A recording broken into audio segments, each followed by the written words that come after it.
Bueno, en unos minutitos más vamos a tener nuestra primera entrevista del día de hoy, que va a ser con Agustín Echevarne, economista especializado en desarrollo económico y comercialización estratégica, director general de la Fundación Libertad y Progreso, profesor de la Universidad de Belgrano, autor del libro La clave es la libertad.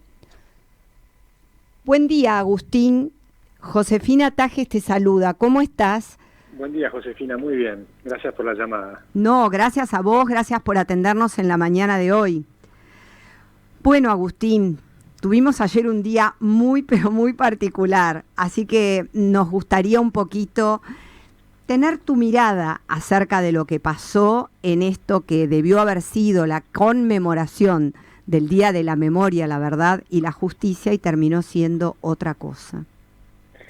Bueno, ahí hay muchas cosas para hablar, ¿no? Pero por lo pronto, si hablamos de memoria, verdad y justicia, en realidad ahí ya tenemos un problemón, porque en Argentina hace rato que, primero ya está mal definido el tema, porque la memoria es frágil, la memoria es parcial, la memoria es un instrumento que tiene el cerebro humano, en realidad elige ciertas situaciones que por un tema sentimental las empezamos a mantener y otras se suprimen, y eso es tal cual lo que se ha hecho con la historia oficial. Lo que deberíamos tener es historia, que es una cosa muy distinta, es comprender la historia de la Argentina, y de ahí puede partir una reconciliación. Y si partimos de la historia, para hacerlo muy, muy breve, hay algunos elementos que están afuera de lo que se enseña en las clases, en los colegios, en las escuelas, y que son esenciales para comprender cómo se llegó al 24 de marzo del 76. Y esto es todo el proceso de la guerrilla y de los terroristas. Los guerrilleros empezaron en Tucumán en el contexto de la Guerra Fría, ¿no? El mundo libre por un lado, el comunismo por el otro, el mundo comunista tratando de expandirse y habiendo del otro lado Estados Unidos haciendo una influencia para instalar gobiernos que frenen al comunismo, aun si fueron gobiernos dictatoriales. Ese es el contexto internacional. Pero en Argentina tenemos una cosa muy particular, que es el peronismo. Perón estaba en el exilio durante 18 años, fomentando las guerrillas de izquierda, que obviamente mataban gente y demás. Cuando Perón llega a la Argentina, después que había ganado Cámpora a las elecciones, un gobierno legítimo, constitucional, llega Perón y en Ezeiza se matan cerca de 400 personas. Entonces hay que explicar por qué se mataron. Era el peronismo de derecha contra el peronismo de izquierda. Exacto. Y se mataban mutuamente. Luego vienen las elecciones del 73 y gana Perón con el 62% de los votos. Gobierno democrático, popular, constitucional. ¿Y qué hacen las guerrillas? Siguen matando gente y siguen poniendo bombas. Y pasan de guerrillas, que son cuando atacaban en el monte, en Tucumán y demás, a hacer guerrilla urbana y transformarse en terrorismo. Es decir, que es sembrar el terror. Y sembrar el terror de manera cobarde, poniendo bombas, matando policías por la espalda, secuestrando empresarios, matando a sus custodios, matando a los choferes, matando niños, matando bebés, matando mujeres, ¿sí? Eso, robando bancos, durante el gobierno constitucional de Perón. Y no matan a Rucci, que no era nada menos que el secretario general de los trabajadores. Entonces comprendamos que las guerrillas que eran lideradas y los terroristas, montoneros y demás, era gente de clase media, media alta, como el Che Guevara, un hombre digamos, de familias tradicionales y demás. Esos terminan matando a los líderes populares como Rucci. Todos peronistas, de derecha y peronistas de izquierda. Perón los expulsa de la Plaza de Mayo, ¿sí? Y empieza entonces el terrorismo de Estado, que no lo empiezan los militares, lo empieza Perón. Lo empieza Perón cuando forma las AAA, desde el Estado con López Rega, que era un ministro de Perón. Entonces hay que entender ese proceso. Luego, bastante más tarde, empiezan, ahora en el 75, los militares a tomar el control de la guerra contra la subversión, que hasta ese momento la hacía la policía y la AAA, de manera clandestina, pero fomentada por el Estado, o sea que eso era terrorismo de Estado. Y todo eso era violencia peronista de un lado y violencia peronista del otro, y controlando el Estado. Y ellos mismos toman la decisión de meter al ejército a combatir contra la subversión en el 75. Y hacen ese famoso decreto que firma, entre otros, Cafiero, ¿no?, que firman aniquilar el accionar de la subversión. O sea, le ordena al ejército aniquilar el accionar de la subversión. Y el ejército tiene un entrenamiento especial que no es el entrenamiento de la policía y demás, sino que es mucho más violento, ¿sí? Entonces hay que entender todo ese proceso. Y así se llega a tener una bomba por día en Argentina. Yo me acuerdo una que me explotó al lado de casa. Yo salía todos los días al colegio, perfectamente me podría haber matado a mí, y mató a un policía, y destruyó todas las ventanas de los edificios cercanos. Lo que ocurre es que los que vivimos en aquella época no podemos obviar esta clase magistral que vos nos estás dando sobre los últimos años de la historia argentina. Y no podemos reducirnos solamente a una memoria selectiva, que es lo que de alguna manera uno siente que se imponía con los actos del día de ayer, ¿no? Esta cosa de querer apropiarse de un 24 de marzo de una manera que no es del todo la real, ¿no es cierto? Exactamente, y eso genera el problema de no logramos terminar de reconciliar. Pero para reconciliar hay que ver la historia completa. Después, por supuesto, viene el golpe del 24 de marzo, que entre paréntesis, uno de los pocos, todo el mundo pedía, yo me acuerdo que estaba en el colegio, pero iba en colectivo al colegio, a veces iba caminando, a veces iba en colectivo. Me acuerdo patente, yo tenía 13 años, pero me acuerdo patente, una conversación en el colectivo que estaban hablando, se pusieron a hablar entre distintas personas que no se conocían en el colectivo de cuándo venía el golpe militar. ¿Sí? Esa era la situación de la gente. Todo el mundo estaba esperando el golpe militar, estaban reclamando el golpe militar, todo el mundo sabía que venía el golpe militar. Los radicales decían, yo no tengo soluciones, existen pero yo no las tengo, decía Balbín.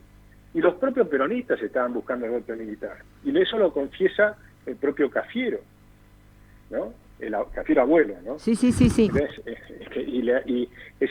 y lo confiesa en su momento también el presidente Duhalde. Dice que ellos tienen mucho más responsabilidad en los golpes militares que todo el resto. Los peronistas tienen más responsabilidad. Entonces hay que entender todo el proceso, dicho por los propios montoneros como Héctor Leis, que les recomiendo mucho su libro, El Testamento, de todos esos años.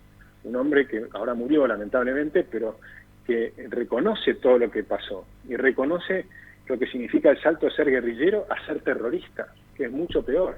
Porque la guerrilla era combatir contra el ejército, de manera guerrillera, y con emboscadas y demás, y qué sé yo, pero terrorismo es mucho peor. Terrorismo es matar inocentes, son asesinos, asesinos que mataban inocentes, y que ponían bombas hasta en colegios o en jardín de infantes. Hay que entender lo que eso significaba y la violencia que eso engendraba y la bronca que generaba en las víctimas, que después, por supuesto, son los que terminaron siendo los que gobernaron Argentina con los militares. Y, por supuesto, sin duda, cometieron atrocidades. Sí. O sea, no estoy negando las atrocidades de los militares, simplemente creo que hay que mostrar las dos cosas. Entonces creo que muchas veces, pensando en temas electorales de corto plazo, se manejan estas cosas de manera arbitraria y mentirosa, pero además, y este es un último punto muy grave, se usó para hacer un negocio. O sea, se usó los muertos, se usó la violencia, se usó todo ese problema histórico para hacer un negocio, para robar del Estado. ¿Por qué? Porque inventaron la cifra de 30.000 desaparecidos. El propio Labraña, que es un montonero, dice, yo inventé esa cifra, porque en Europa era necesario decir un número muy grande para que se considere un genocidio. Y de ese modo íbamos a conseguir mucha plata en nuestras ONGs, de las Madres de Plaza de Mayo y demás. Exacto. Y eso, bueno, tiene su explicación, él lo dice, era razonable en ese momento, porque está bien, exageramos, pero por una causa justa. Pero después, cuando ya terminó todo esto, muchos años más tarde, se usó esta cifra de los 30.000 para conseguir reparaciones del Estado, indemnizaciones. Sí. Y una cosa eran las indemnizaciones por los 8.000 y pico desaparecidos verdaderos, y otra cosa fue inflar el número para robar del Estado. Y eso fue lo que se hizo. Se está robando el Estado, el propio presidente Macri lo reconoció y habló del curro de los derechos humanos, pero después cuando llegó no se animó a hacer nada, y lo mantuvo. Agustín, y se mantiene hasta el día de hoy. Te corto un poquito aquí porque mi compañero Andy Zapoc te quiere hacer una preguntita. Hola Agustín, buenos días. Primero me llamó la atención esto. ¿Vos creés que no fueron 30.000? No, yo sé que no fueron 30.000. Todos sabemos que no fueron 30.000. Cualquiera que investigó el tema sabe que no son 30.000. Los mismos que inventaron el número te dicen que no fueron 30.000. La CONADEP te marca que fueron 8.000 y pico. Los más exagerados te pueden decir que, bueno, por supuesto que después tenés 1.000 personas más que murieron, o 1.000 y pico, a causa de los guerrilleros, y otros 1.000 y pico que murieron por la AAA. ¿Sí? Pero en total el número no pasa de 10.000. No hay ningún informe que te indique que son más que eso. No hay ninguna lista, no hay nada que te indique que son más de esos. Podrá ser algún número un poquito mayor, pero de ninguna manera 30.000. Está bien, perfecto. Ahora sí, si te parece, nos metemos más en actualidad, ¿no? Que está vale. Perfecto esta clase magistral que diste de historia, pero centrándonos en la actualidad y algo que dijiste sobre el gobierno. ¿Cómo ves, o a corto plazo, las medidas que fueron tomadas por Alberto Fernández, mejor dicho, por el gobierno de Alberto Fernández con respecto a las retenciones y a los alimentos? Son pésimas medidas, o sea, por supuesto no combaten la inflación, pero eso es porque tienen una enorme ignorancia sobre el tema. Es una mezcla de ignorancia y de pequeñez de miras, ¿no? Porque vos tenés un país productor de alimentos, suben los precios internacionales, tenés que estar saltando en una pata. O sea, es una tragedia lo de Ucrania, pero que suban los precios de los alimentos, que son nuestro producto principal de exportación, es una bendición para la Argentina. Entonces, solamente lo puede considerar una maldición una persona que es ignorante o mala, pero no hay otra forma de verlo, porque en realidad, si vos estás exportando y te suben los precios de las exportaciones, vas a tener mayores ingresos. Y si tenés mayores ingresos y mayor cantidad de dólares, entonces eso es positivo. También tenés mayores ingresos fiscales, por tanto se reduce el déficit fiscal. Si se reduce el déficit fiscal, se reduce lo necesario para emitir y por lo tanto baja la inflación. Si suben los precios de los alimentos internamente es porque se están acomodando los precios relativos. Pero una cosa son los precios relativos y otra cosa diferente es la inflación. ¿Sí? La inflación son todos los precios. Y no todos suben al mismo ritmo, por supuesto. Pero ese aumento, se habla del aumento generalizado de precios. El problema es que tenés siempre lo mismo. En realidad, vos imprimís una enorme cantidad de billetes, cada vez más, y entonces el precio de cada billete vale cada vez menos. Antes valía 1 a 1, ahora necesitas 200 pesos para comprar $1. O sea que perdiste el poder adquisitivo de 1 a 200. Perdiste el 99,5% del valor de lo que valen los pesos en 20 años. Esa es la realidad. ¿Y quién lo paga? ¿Quién es el que paga todo esto? El asalariado, el trabajador.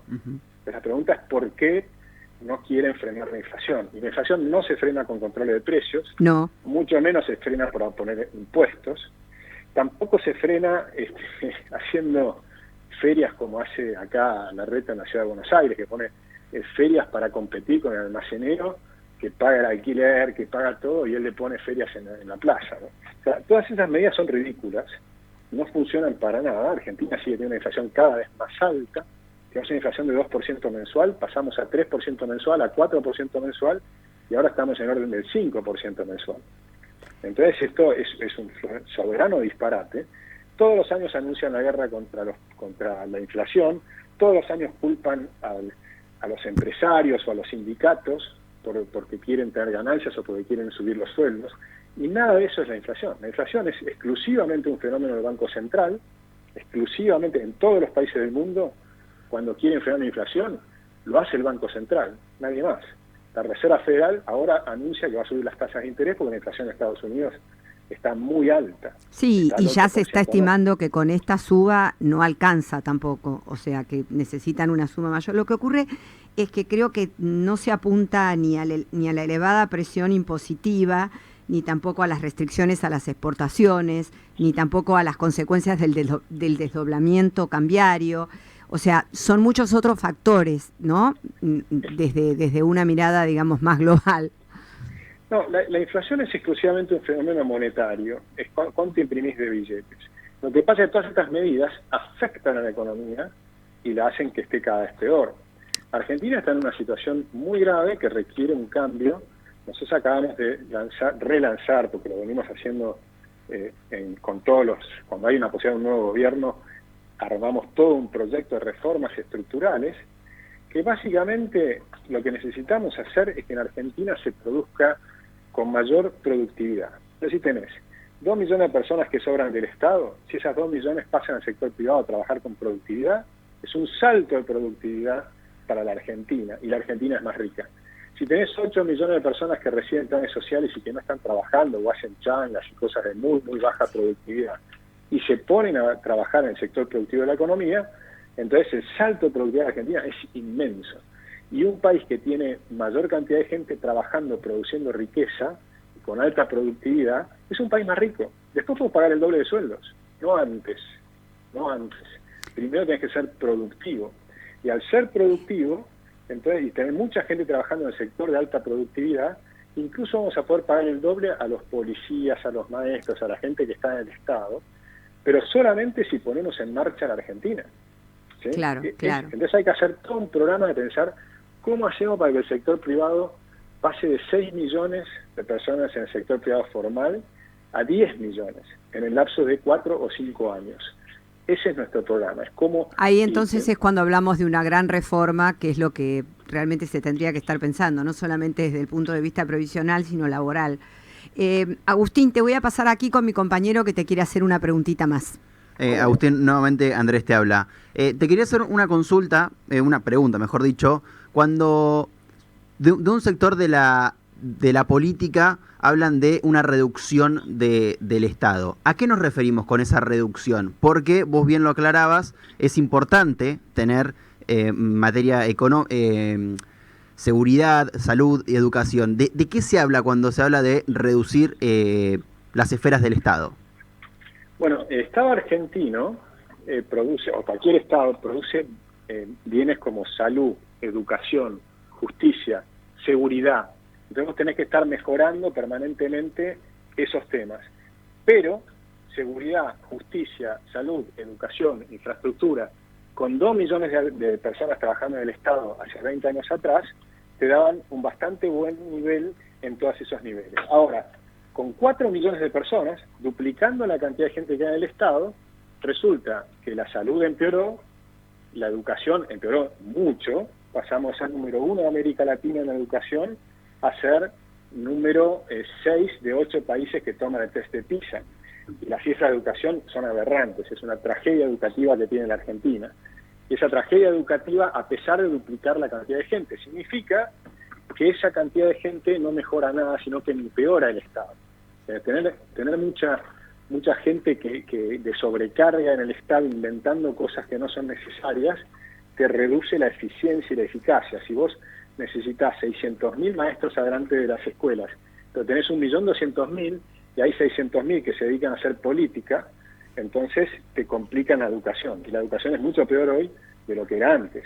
Por ejemplo, nosotros tenemos el doble de trabajadores de la educación, como les gusta llamarse ahora, tenemos el triple de lo que tiene Australia por cantidad, corregido por cantidad de alumnos. El triple. Y sin embargo, nuestro sistema educativo es mucho peor. Y no es porque tenés más maestros frente al aula, sino porque tenés una enorme cantidad de gente que hace otras cosas. Y lo mismo pasa en todas las dependencias del Estado. Y tenés un montón de funciones que no deberían existir.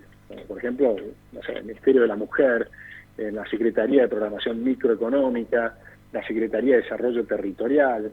Hay cantidad de cosas que existen en el Estado que el Estado no debería hacer. El Estado tiene que hacer buena salud, educación, justicia y demás, ¿no? Y que además ni siquiera tiene que proveer los servicios, sino que asegurar que los servicios funcionen. Por ejemplo, en el esquema de educación, en Suecia, en un momento que no funcionaba bien, pusieron los vouchers, es decir, el Estado sigue financiando, pero los padres de familia recuperan, los padres de familias de bajos ingresos que no pueden pagar su educación, reciben el subsidio del Estado, una tarjeta que podríamos llamarla EduCard, pero recuperan la decisión, la libertad de elegir a dónde mandar a sus hijos, sea una escuela estatal o privada. Y eso hace mejorar todo el sistema. Entonces, cuando nosotros decimos la reforma del Estado, es que el Estado recupere sus funciones y que solamente haga lo que tiene que hacer de manera subsidiaria, lo que puede hacer Las familias las hacen las familias, lo que puede hacer el pequeño lo hace lo pequeño, y el Estado solamente hace las cosas que no pueden hacer los pequeños. Claramente, por ejemplo, la defensa. Los ucranianos ahora que se tienen que defender de los rusos, eso lo tiene que hacer el Estado. Agustín, realmente muchas gracias por estar siempre que te convocamos. Realmente nos sentimos ilustrados y desde el arranque y de aquí, desde mi compañero y yo, te mandamos un gran abrazo y que tengas un muy buen viernes. Muchas gracias y que además tengan un muy lindo fin de semana, todos ustedes y los que nos están escuchando. Muchas gracias, Agustín, muchas gracias. Bueno, fue Agustín Echevarne charlando en la mañana del arranque. Ahora